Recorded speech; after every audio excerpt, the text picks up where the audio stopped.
जी भी मेरे साथ हैं। तो योगेश जी, चुनाव के इस इंपैक्ट को, इस इंपॉर्टेंस को, इस महत्व को अगर एक बड़ी पिक्चर के तरह है तौर पे मैं ड्रॉ करना चाहूं तो सर वो पिक्चर कैसी बनेगी? जरा बताइए कि कितना इंपॉर्टेंट है ये चुनाव। आपको मैं सबसे बड़ी पिक्चर दिखाता हूँ। इस देश में कानून बनाने का अधिकार भारतीय संसद के पास है और संसद में संविधान के अनुसार संसद के 3 हिस्से हैं, एक राष्ट्रपति, एक लोकसभा और एक राज्यसभा है।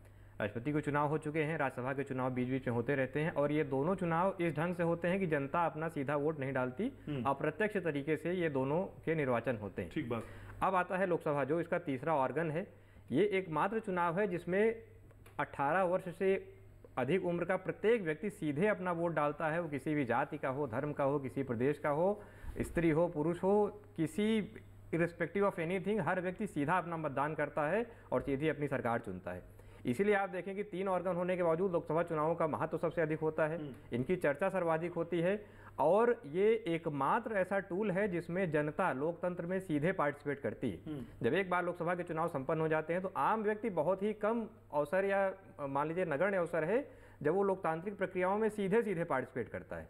बहुत होता है आप अपने जनप्रतिनिधि के पास जाके अपनी बात रख पाते हैं, कभी कभार जिलाधिकारी या अन्य अधिकारियों को ज्ञापन दे पाते हैं, अन्यथा इतना सीधा पार्टिसिपेशन आपको 5 साल के बाद ही जाकर मिलता है। इसीलिए जैसा अभी सर ने बोला, ये आपका एक ऐसा अवसर है जिसमें आपको चूकना नहीं होगा, आपको स्वयं सतर्क होना होगा।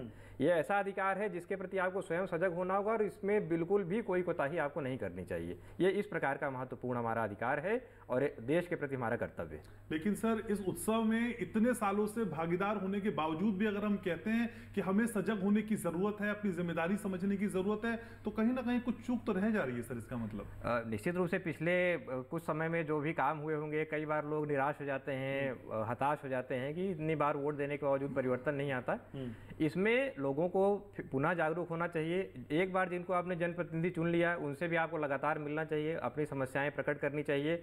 और जैसा आपने शुरू में बताया कि यदि आपको अपना जनप्रतिनिधि पसंद नहीं आता, वो आपकी आकांक्षाओं के अनुरूप कार्य नहीं करता, तो निश्चित रूप से आपको उसमें बदलाव लाना चाहिए। यदि आप ऐसा करेंगे तो ये जो निराशा का कुछ हिस्सा आपके हिस्से में आता है वो भी आपके हिस्से से चला जाएगा। ठीक है, तो ये बदलाव का मौका है और इस बदलाव में आपका वोट बहुत इंपॉर्टेंट है, यही समझाने की कोशिश मिश्रा जी कर रहे हैं। हम